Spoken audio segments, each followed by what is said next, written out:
Shalom, all praises, blessings, glories, and honors to Yahweh Bahashem, Yahweh Shai, Bahashem, Racha Kodash. Double honors to my elder apostles and bishop elders of Great Millstone, who have taught me this truth, as well of men of like mind.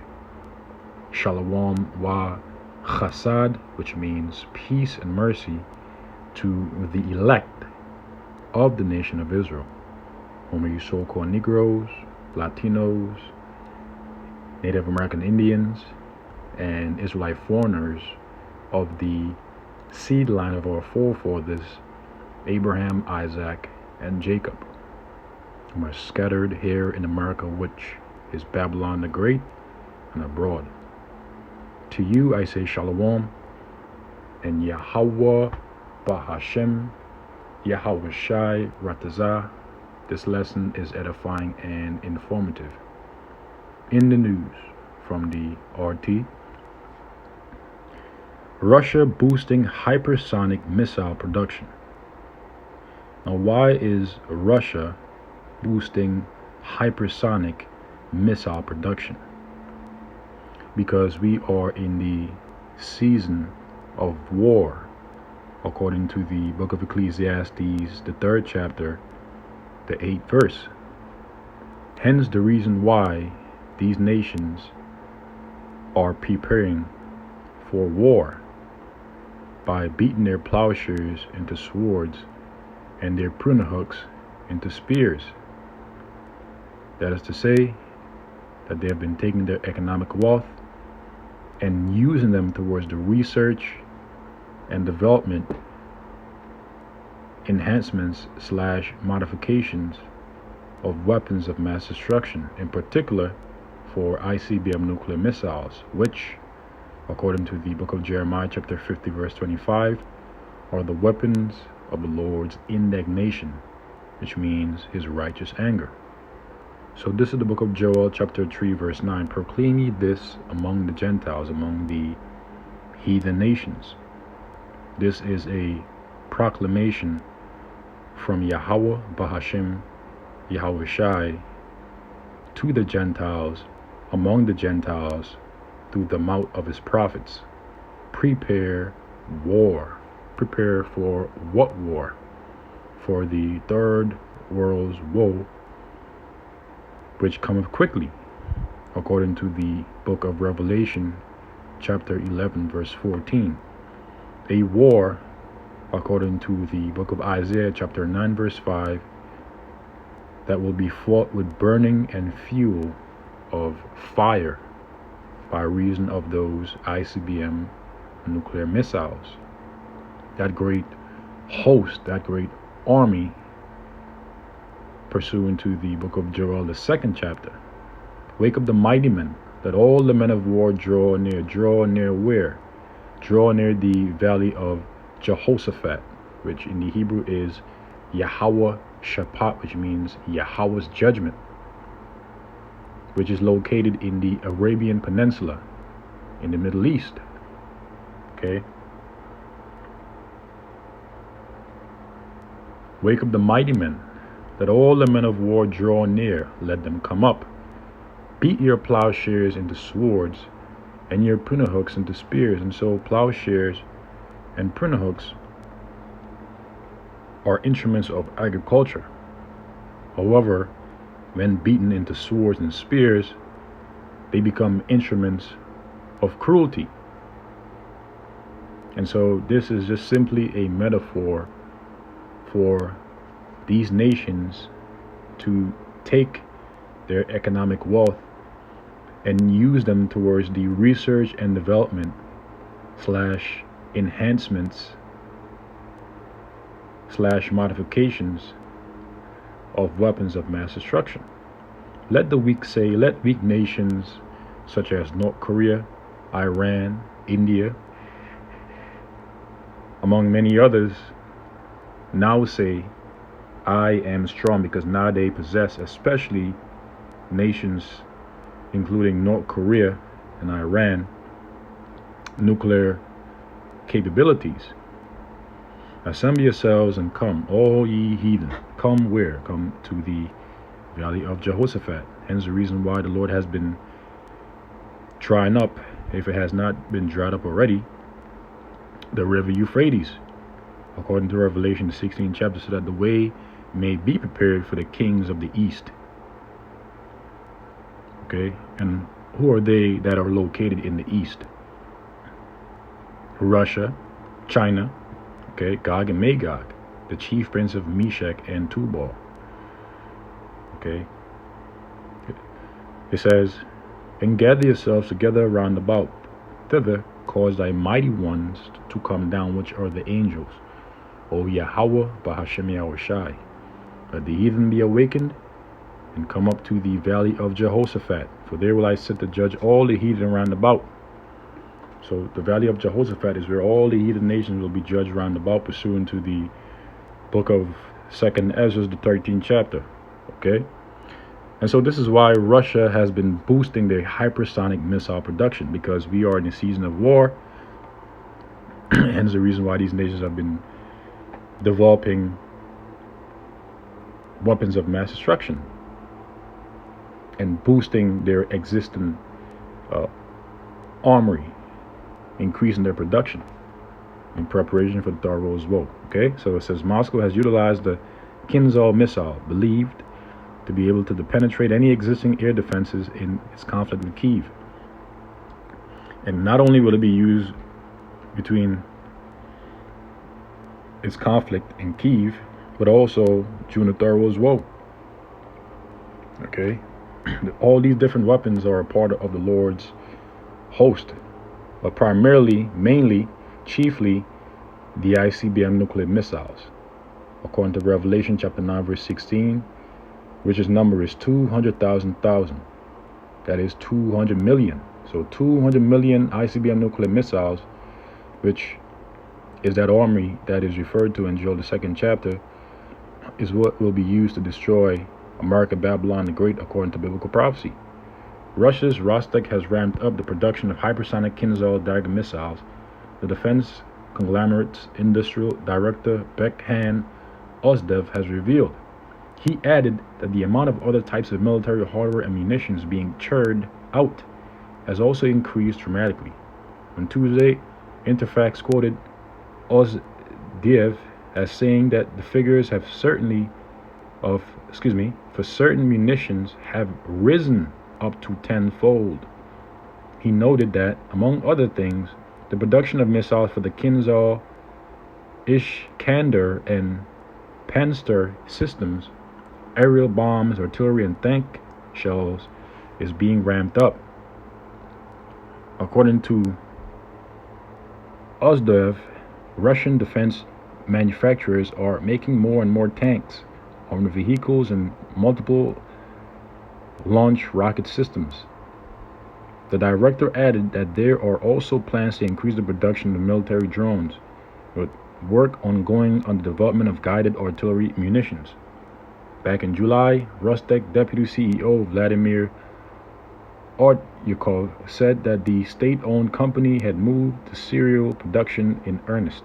So it's something that's been done in haste. Okay.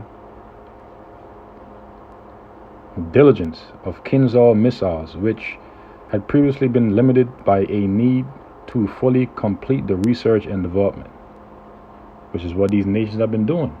By beating their plowshares into swords and printer hooks into spears, they've now developed enhanced military equipment, military hardware, ultimately weapons of mass destruction. Primarily ICBM nuclear missiles, because it is a process. Okay, they research things and then they develop it, and then whatever they have in their lineup that's been around for a while, they enhance it, they modify it, they enhance it, and they make it more proficient, more better, up to date. So whatever the defense ministry asks of us, we do that with quality and deliver the quantities it requires, Ortyukov said at the time. The Kinzhal has been in service with the Russian military since 2017. The missile can travel at a speed of up to Mach 12, around 14,800 kph, kilometers per hour. Now, the word hypersonic, by the way, means exceeding sound. Hyper means exceeding, and sonic means sound, exceeding sound. Okay, while constantly performing evasive maneuvers, which is believed to allow it to penetrate any existing air defenses. Russia has made use of Kinzhals on a number of occasions during its conflict with Ukraine. Kyiv has claimed that US-supplied Patriot batteries are capable of intercepting Russian hypersonic missiles, and have done so more than once. The Russian Defense Ministry, in turn, has said that the number of intercepts alleged by Ukraine is higher than the number of such missiles actually fired by Moscow's forces during the conflict. This concludes the article. In other news, the U.S. national debt passes a new landmark, because now the U.S. national debt has toppled $33 trillion. Now, obviously, it's a whole lot more, but the universal debt, so to speak, for lack of words, is 33 trillion. Okay, now this debt, according to the book of Habakkuk, the second chapter, is considered thick clay. And here is the book of Habakkuk, the second chapter, the 6th verse. I'm thinking second message for some reason, man. But it says, shall not all these take up a parable against him, meaning these heathen nations, against who? Esau, Edom, against America, Babylon the Great, that is controlled, that is ruled by the elites of Esau, Edom. Against him, and a taunting proverb against him, and say, woe, which means destruction, to him that increaseth that which is not his, because Esau, Edom has increased that which is not his by extorting nations of their resources.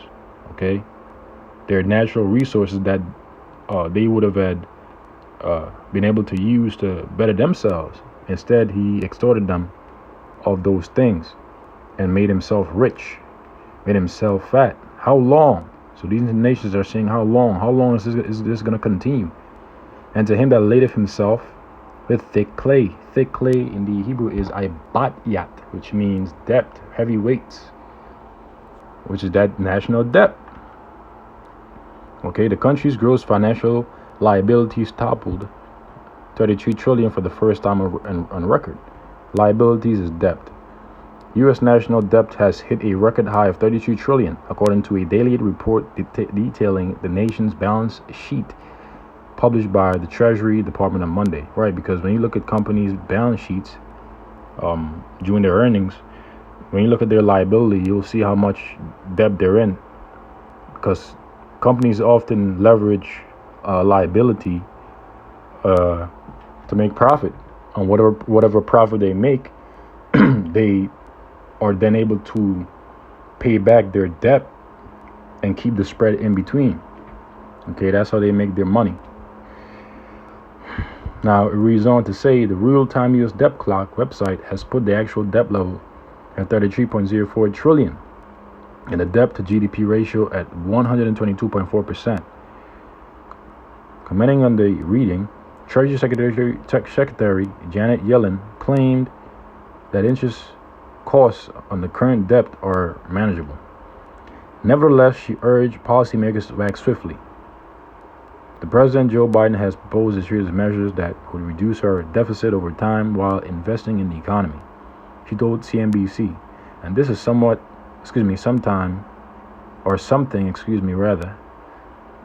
we need to do going forward. She did not elaborate on these measures. U.S. debt spiked after Biden approved a bill in early June that removed the $31.4 trillion debt ceiling for 2 years, effectively allowing the government to keep borrowing without limits through 2024, which is next year. The ceiling was suspended following repeated warnings from the Treasury that unless the step was taken, the country would default on its obligations. As a result, debt spiked to $32 trillion less than 2 weeks after the bill was approved, and has grown ever since. For comparison, 4 decades ago, national debt stood at around $907 billion, according to projections from the Congressional Budget Office, at its current pace, U.S. national debt is on track to nearly double in size within the next 3 decades. And we won't be here, Lord's willing, we won't be here for the next 3 decades, because a decade is 10 years. Scripture says that his inward thought is that his houses shall continue forever. That's why we pray that the Lord Yahweh Bahasham Yahushua hasten the day for the elect's sake. And we believe that we are of the elect. Abaratazah, I am of the elect, as well as you brothers and few sisters, because we always ought to say, Lord's willing. We'll do this or we'll do that as it is written. Maya McGenuis, the president of the Committee for a Responsible Federal Budget, CRFB, says the latest milestone is worrisome, as it should be. The United States has hit a new milestone that no one will be proud of. Our gross national debt just surpassed 33 trillion. Debt held by the public, meanwhile, recently surpassed 26 trillion. We are becoming numb to these huge numbers, but it doesn't make them any less dangerous, she told Fox Business. Her statement was echoed by Sean Snate, an economist at the University of Central Florida, who told the news outlet that the reading is a warning shot across the U.S. government's bow, that it needs to right its physical ship, and that ship is sinking. There are holes in the ship, and water's slowly coming up into it and making it much more heavier, to the point where eventually it'll sink. The sinking ship. It says you can't just spend trillions of dollars more than you have in revenue every year and expect no ill consequences, he warned. And this concludes the article. So, hey, the Lord is bringing more judgment, hastening the days. And with that, I will conclude this lesson. This just has been another quick in the news. I will come back with another shortly, Lord's willing. Shalom to the elect.